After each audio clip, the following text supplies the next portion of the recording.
Donc moi c'est Clémence, j'ai 18 ans. Bonjour Clémence. Et moi c'est Charlotte, j'ai 14 ans. Et bonjour Charlotte.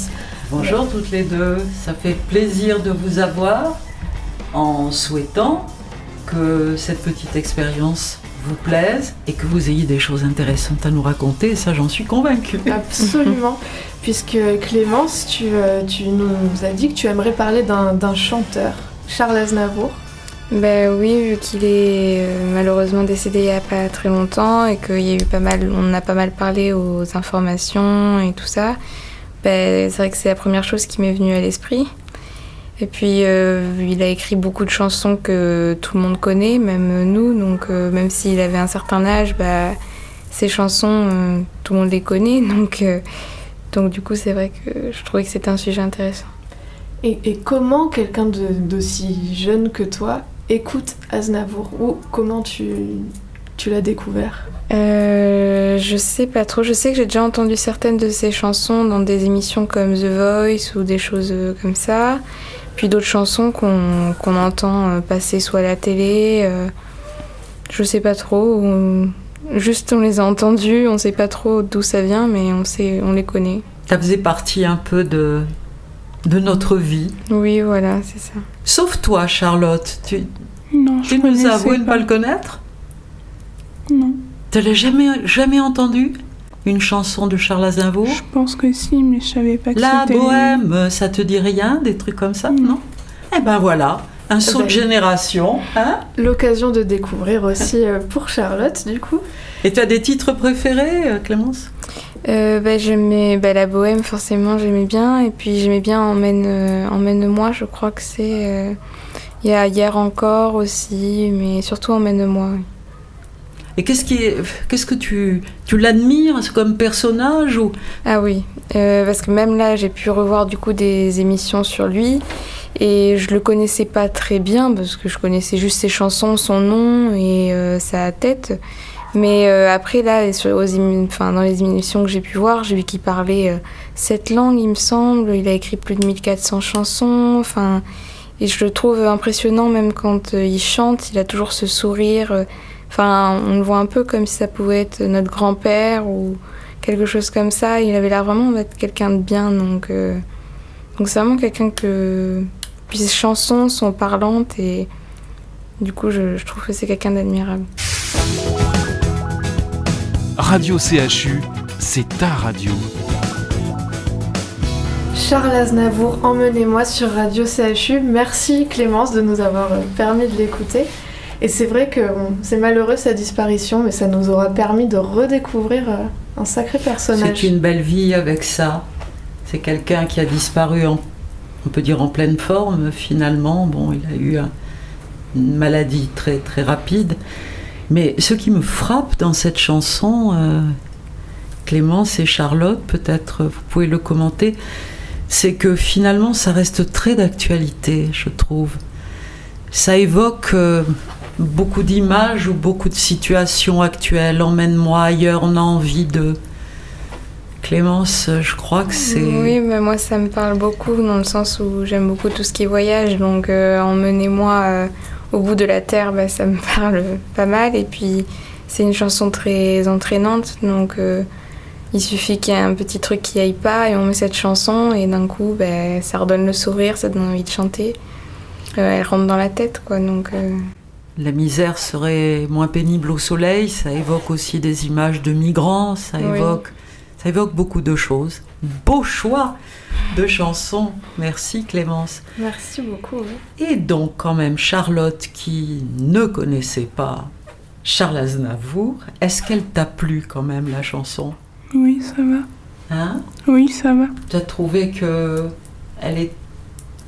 Qu'est-ce qu'elle t'a produit? Tu l'as trouvée sensible, intéressante? C'était comme une chanson un peu normale, mais ça allait. Ça allait. Tu l'avais déjà entendue finalement ou... Oui, je crois. Ah, voilà. Tu vois, ça fait un petit peu écho. Alors toi, quel est ton univers? C'est... Tu apprends? Tu étudies? Oui. Mais tu étudies pas comme tout le monde. Raconte-nous. Mais vu que je suis hospitalisée, je peux pas aller au lycée. Donc j'ai une copine qui m'envoie les cours en photo ou qui me les photocopie. Et après, je travaille dessus ici. Tu travailles toi-même ici, d'accord. Et tu trouves l'énergie. Oui. Eh ben, bravo. Et tu es en quelle classe? Je suis en seconde. En seconde. Et tu as choisi quelle option pour cette année de seconde? J'ai pris SES, littérature et société. Et je fais un peu de latin aussi. Un peu de latin aussi. Vive le latin! Tout ça. Vive le latin! On apprend plein de choses avec le latin, par parenthèse, n'est-ce pas? Oui. Ça nous parle beaucoup d'aujourd'hui aussi, le latin. Oui. Oui, tout un tas d'options. Et donc tu lis beaucoup, tu as une culture très importante. Oui, j'aime bien lire. Qu'est-ce que tu lis de beau? Raconte. En ce moment, je lis La ferme des animaux de George Orwell. C'est pour l'école? Oui, Tu le lis en français, en traduction, ou tu le lis en anglais? je le lis en français. Français. Tu serais capable de le lire en anglais? Je pense pas parce que j'ai penses pas pas, un niveau très bien élevé sûr. en anglais. C'est pas facile, il faut dire. Et tu Et peux nous le de- résumer au fond, parce que certains d'entre nous peuvent ne pas être au courant de ce qui s'y raconte.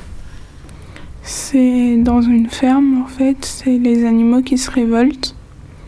Et c'est mené par deux cochons, la révolte. Et donc ils chassent le maître de la ferme pour ensuite la prendre, enfin la contrôler. Et comment ça évolue? Tu n'es pas arrivé à la fin du Non, texte. je suis Tu qu'à connais la pas la fin moitié. encore. Bon, on va pas la déflorer, hein. Je la connais pas de toute Je façon. la connais pas, moi Je l'ai non plus. oubliée Moi non depuis plus, c'est un longtemps. Orwell que je n'ai jamais lu, mais ça me donne envie de voir comme Ouais, absolument. ce texte t'intéresse. Et donc cette révolte, elle est menée par deux cochons et les autres animaux, ils en disent quoi? Ils les suivent parce que les cochons, c'est un peu les animaux les plus intelligents de la ferme dans le livre. Donc ils les suivent un peu bêtement et ils approuvent tout ce qu'ils disent. Sans réfléchir. Oui. Et ça fait un peu allusion à autre chose. Ça fait allusion un peu à la société de ce moment ou même de l'époque où les gens les moins instruits suivaient les plus instruits même s'ils comprenaient pas pourquoi. Mhm. Donc c'est un petit peu une forme d'avertissement. George Orwell nous a déjà prévenu du monde futur avec 1984. Attention à ne pas tomber dans cette société où nous sommes des numéros qui suivons un parcours qui nous est imposé. Donc c'est un peu le même thème au fond. Cet auteur a Oui, c'est ça. traité ce même thème sous différentes formes. Et alors, nous avons découvert en parlant dès 1954, il y a eu, et c'est notre réalisateur Pierre Branner qui nous l'a rappelé, il y a eu un dessin animé. Et est-ce que tu l'avais vu, Charlotte? Je crois que oui, mais je suis pas sûre. Moi, il me semble me souvenir, oui, de ces cochons un peu arrogants, un peu... des personnages pas très sympathiques, hein, autant qu'ils me souviennent. Et alors, en fait, ça a donné, Léa... Mais il me semble qu'il y a eu une deuxième adaptation, un peu plus récente. Enfin, il me semble, parce que Pierre me l'a dit. Pierre, notre technicien spécialiste des dessins animés, qui nous fait part d'un deuxième dessin animé qui serait paru dans les années 2000. Donc comme quoi, c'est une thématique qui suit et qui reste, c'est surtout qui reste tous les ans. le talent d'un très grand auteur. Absolument. Aussi. Hein. Et en fait, c'est un thème qui a donné aussi matière, et ça, Léa, c'est toi qui nous l'as rappelé, qui a donné matière à une chanson qui est rigolote. On s'en écoute un bout, quoi. Oui, la ferme, hein, ça évoque plein de choses. Donc on écoute un bout de La ferme des Fatal Picard. Radio CHU, c'est ta radio. On s'est un tout petit peu éloigné de George Orwell, mais c'était La ferme des Fatal Picard. Et Clémence, tu nous disais que tu connaissais cette chanson, donc comment tu la connais? Je l'ai entendue 2 fois, je crois, deux fois différentes. Une fois en colo, je crois que je l'avais entendue, je comprenais pas de quoi on me parlait, puis après on me l'avait montré, donc j'avais compris. Et au lycée aussi, dans la cour, une fois, des gens qui la chantaient aussi. que le début, bien sûr. Quand moi j'étais au collège, il y avait un défi, il fallait l'apprendre par cœur. Est-ce que tu as déjà réussi à la chanter Pas par cœur, mais déjà faire tenir le Celle-ci début. Oui, c'est monstrueux. Oui. Ah ben ça alors. Déjà rien que le début à retenir, c'était compliqué. Ben, c'est Minimum 30 ans. incroyable. C'est j'ai jamais réussi. Non. En tous les cas, c'est un beau filon. On se disait que pour un parolier, écrire une chanson comme ça rapporte beaucoup de sous parce qu'elle Oui. doit faire quelque chose comme 8 à 9 minutes. C'est Personne n'a assez rentable. Hein. Oui. Personne tient jusqu'au bout, c'est pas Non. possible.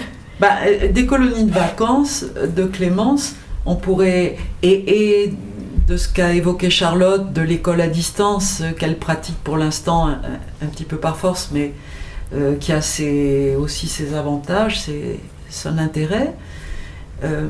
L'orientation, ce que vous avez envie de faire plus tard, de faire de votre vie, vous y réfléchissez, Clémence ? Oui, parce que du coup, moi, j'ai passé mon bac, donc que j'ai eu, et là, je prends du coup toute une année un peu sabbatique, ou année de césure, ou année parenthèse. Moi, je préfère l'appeler année parenthèse, où je vais pouvoir prendre le temps de bien réfléchir à ce que je veux faire. J'ai des idées, je vais soit faire médecine, soit m'orienter vers la physique-chimie, peut-être ingénieur, ou quelque chose dans ce style-là. Et en attendant aussi, pendant cette année parenthèse, j'aimerais aussi, pourquoi pas, voyager et découvrir de nouvelles choses. Et voyager. Charlotte ? Il n'y a pas d'année parenthèse en Non, vue. Encore. Ben non, vu que je suis les Tu es cours trop- de seconde et... Tu es trop jeune encore. Oui. Le bac, tu t'y prépares aussi quand même en pensée, même si techniquement c'est plus compliqué en ce moment. Un peu, mais avec la nouvelle réforme, je sais pas trop comment ça va se passer. Et qu'est-ce qu'il faut en retenir de cette réforme ? Alors moi je vous pose la question parce que c'est vrai qu'on... Mais qu'il n'y a plus les bacs généraux. Ah. Donc ce sera les élèves, je crois qu'ils vont choisir des matières. On choisira ces matières, on fera comme une sorte de Oui, il y aura un socle. patchwork. Ouais, il y aura un socle de matières communes et après un autre choix. Donc c'est-à-dire qu'il n'y aurait plus les filières L, ES et S comme il peut y avoir. Oui, c'est ça.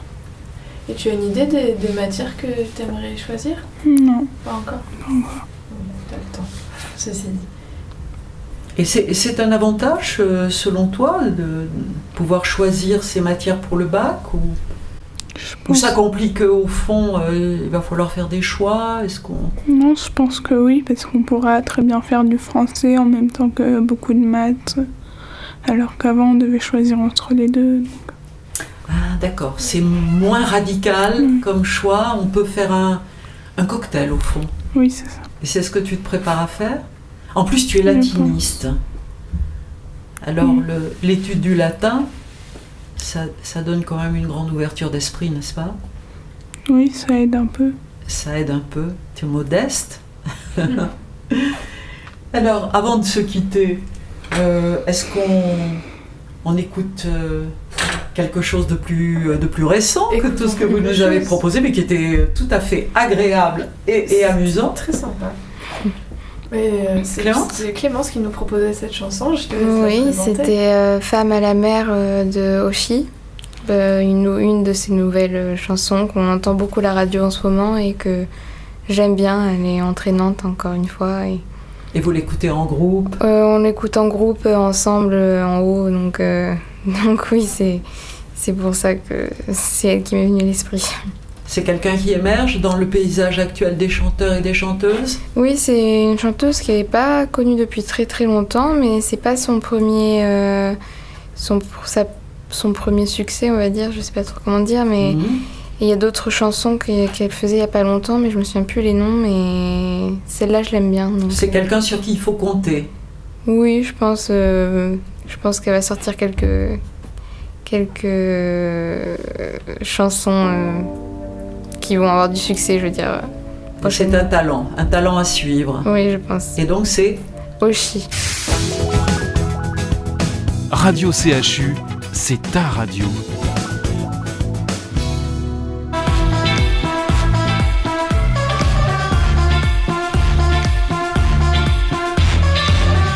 Femme à la mer de Ophi sur Radio CHU. Merci Clémence pour la proposition, parce qu'apparemment Clémence et Charlotte, vous êtes bien amusées sur ce titre ensemble. C'est déjà l'heure de nous séparer, je crois, pour aujourd'hui. Mais on retiendra ça, on va les réécouter, hein, c'est super. Absolument. Merci beaucoup. Merci à beaucoup à vous. toutes les deux. Merci Marie-Christiane. Et merci à toi Léa. Et puis surtout, pour l'avenir, hein, belle réussite à toutes les deux. Merci beaucoup. Puisque apparemment vous travaillez beaucoup et puis vous avez, je pense, des envies au-delà de ce moment actuel. On vous souhaite plein de bonnes choses. Merci beaucoup. Merci.